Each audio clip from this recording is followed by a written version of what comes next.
Hello everyone and welcome back to Math Bold Master. আৰম্ভ কৰোঁ আমাৰ আজিৰ সেশনটো। তো আজিৰ সেশনটো হ'ব এটা প্ৰেক্টিছ সেশন। আমাক দিয়া থাকিব ডাবল ইনইকুৱালিটিজ। এই ডাবল ইনইকুৱালিটি সলভ কৰি তাৰ সলিউশন উলিয়াব লাগিব। So let us begin.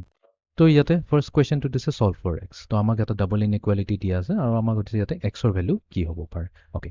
তো এইটো কৰাৰ কাৰণে আমি কি কৰিম? এই ইনইকুৱালিটিটোৰ আৰম্ভ কৰিম। এতিয়া আমি যদি চাওঁ যোনটো আমাৰ মিডল এক্সপ্ৰেছনটো আছে 5x - 4 ডিভাইডেড বাই 2।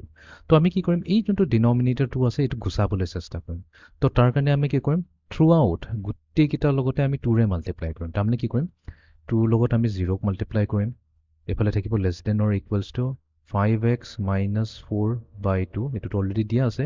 এইটোকো আমি মাল্টিপ্লাই কৰিম 2ৰ লগত লেছ দেন 8 into 2. এতিয়া এটা বস্তু নোটিছ কৰা এতিয়া আমি যে নাম্বাৰ 2ৰে যে মাল্টিপ্লাই কৰোঁ গোটেইকেইটা 2 হৈছে এটা positive number. So' positive number যিহেতু আমি ইউজ কৰিছোঁ সেইকাৰণে আমাৰ যোনটো এইটো less than or equals to আছে আৰু এইফালে লেছ দেন এইটো চাইনটো চেঞ্জ হোৱা নাই নহ'লে চাইন চেঞ্জ হৈ গ'লহেঁতেন।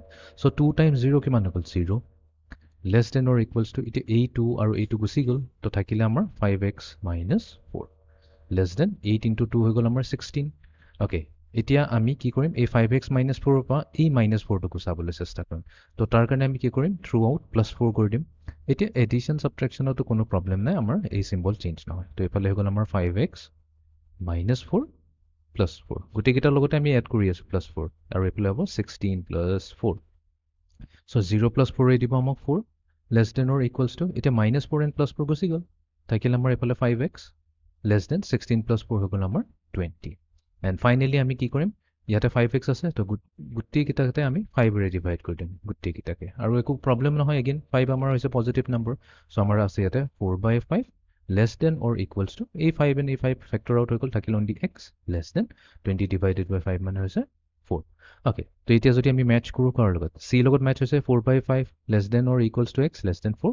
তো ইয়াতে আমি অপশ্যন চিটো চিলেক্ট কৰি ভেৰিফাই কৰি ল'ম। অ'কে এতিয়া আমি যাওঁ নেক্সট কুৱেশ্যনটোলৈ।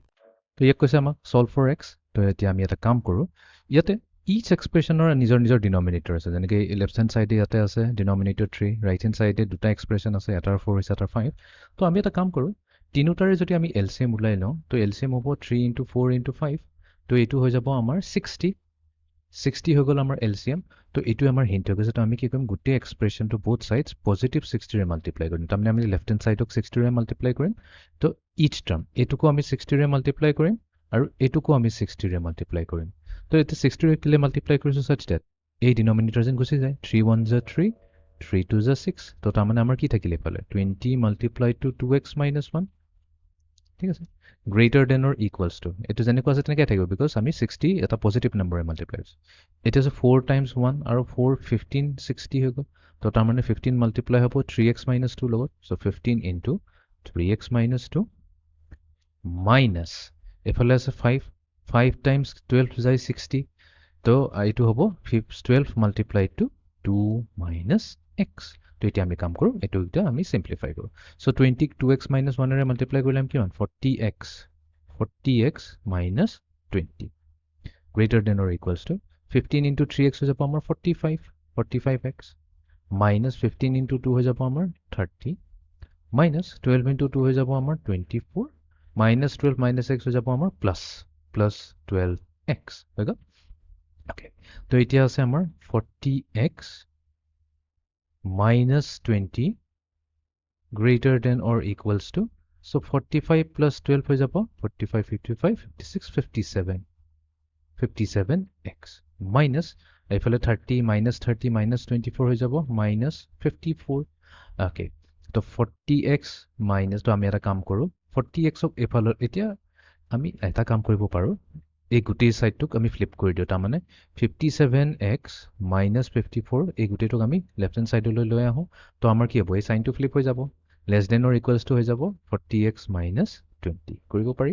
এতিয়া আমি এই 40xটোক লৈ আনো লেফ্ট হেণ্ড সাইডলৈ চ' 57x minus 40x আৰু আমি কি কৰিম এই 54টোক ইফাললৈ লৈ গ'লে আমি পাই যাম প্লাছ 54 চ' 54 minus 20। তো 57ৰ পৰা 40 মাইনাছ কৰিলে আমাৰ তাত থাকিব 17x less than or equals to ইফালে 54ৰ পৰা 20 মাইনাছ কৰিলে 34। তো আমাক x লাগে তো x হৈ যাব লেছ দেন ইকুৱেলছ টু 34/17 তাৰমানে এইটো হৈ যাব 2। তো ইয়াতে আমাৰ অপশ্যন এ হৈ যাব কাৰেক্ট আনচাৰ। তো ই আমি চিলেক্ট কৰি ভেৰিফাই কৰি ল'ম।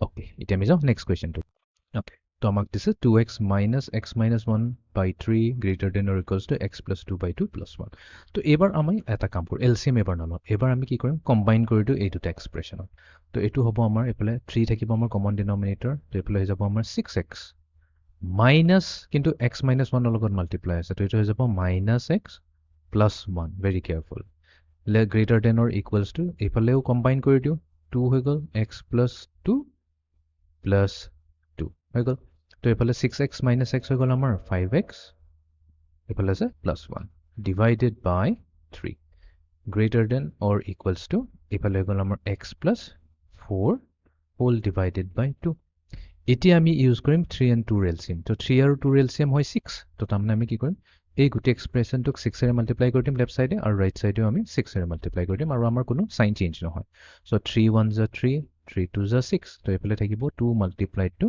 5x plus 1 greater than or equals to এইফালে 2 1 যা 2 2 3 যা 6 তো এইটো হ'ব 3 multiplied to x plus 4 তো এতিয়া 2 into 5x হৈ যাব আমাৰ 10x plus 2 into 1 হৈ গ'ল আমাৰ 2 greater than or equal to 3 times x plus 4 এইটো হৈ গ'ল আমাৰ 3x plus 3 into 4 হৈ গ'ল আমাৰ 12 okay তো এতিয়া 10x আৰু 3x কৰিলে আমি কি পাম 10x minus 3x আৰু এই পজিটিভটো এইফালে লৈ গ'লে আমি পাম 12 minus 2 তো এইটো হৈ গ'ল আমাৰ 7x less than or equals to 10 greater than or equals to 10 but আমাক কি লাগে x এ লাগে তো x হৈ যাব greater than or equals to 10 by 7 তো ইয়াতে অপশ্যন C হৈ যাব correct option okay এতিয়া আমি যাওঁ final question solve for x okay তো এবাৰ আমি অলপ কেয়াৰফুলি কৰিব লাগিব ডাবল ইন্টিগ্ৰেল আছে যেহেতু সো ইয়াতে আছে আমাৰ -7 less than or equals to 2 এতিয়া -3x by -4 আছে তো এক প্ৰকাৰে এই -4 আৰু এই মাইনাস মাল্টিপ্লাই হলে কি দিব প্লাস +3x by 4 দিব ওকে হৈ গ'ল সিম্পলিফাই less than 8 এতিয়া আমি এটা কাম কৰো এই 2 যেহেতু এটা জাস্ট এটা নাম্বাৰ হয় এই 2 টোক আমি কোসাই দিম তো আমি কি কৰিম আমি থ্ৰু আউট -2 কৰি দিম তাৰ মানে -7 পৰা -2 কৰি দিম এফালে আছে আমাৰ 2 + 3x by 4 ইয়াৰ পৰা আমি কি কৰি দিম -2 কৰি দিম less than 8 - 2 কৰি দিম ঠিক আছে এতিয়া -7 - 2 হৈ গৈছে আমাৰ -9 less than or equals to a2 and a -2 গুচি গ'ল ইয়াতে আছে আমাৰ 3x by 4 less than 8 - 2 আছে আমাৰ 6 ঠিক আছে এতিয়া আমি কি কৰিম এই 4 টো গুচাব লাগে তো আমি কি কৰিম থ্ৰু আউট 4 এৰে মাল্টিপ্লাই কৰিম তো -9 যাব 4 ৰ লগত +4 তো সেইকাৰণে আমাৰ less than equals to থাকিব 3x by 4 আছে এইটো মাল্টিপ্লাই হ'ব 4 ৰ লগত আৰু এফালে আছে 6 times 4 okay so 9 into 4 হৈ গ'ল 36 এইফালে 4 এফালে 4 গ'ল এফালে হৈ গ'ল আমাৰ 3x less than 6 times 4 হৈ গ'ল আমাৰ 24 বাট আমাক 3x নালাগে আমাক কি লাগে 3 হে লাগে x হে লাগে তো 3 ৰে আমি পুৰা ডিভাইড কৰি দিম so -36 by 3 হৈ গ'ল আমাৰ -12 less than or equals to 3x by 3 হৈ গ'ল আমাৰ x less than 24 by 3 হৈ গ'ল আমাৰ 8 তো আমি পাই গ'লো সলিউশন তো কাৰ লগত ম্যাচ হৈছে অপশন ডি লগত ম্যাচ হৈ গৈছে তো তাৰ মানে আমাৰ অপশন ডি হৈ যাব the correct option so I hope এটা ডাবল ইন্টিগ্ৰেল কেনেকৈ সলভ কৰে বস্তুবোৰ ক্লিয়াৰ হৈ গ'ল তো এনেকাকৈ আমি ডাবল ইন্টিগ্ৰেল সলভ কৰিব পাৰোঁ তো এইটো আছিল আমাৰ আজিৰ সেশনটো see in the next session thank U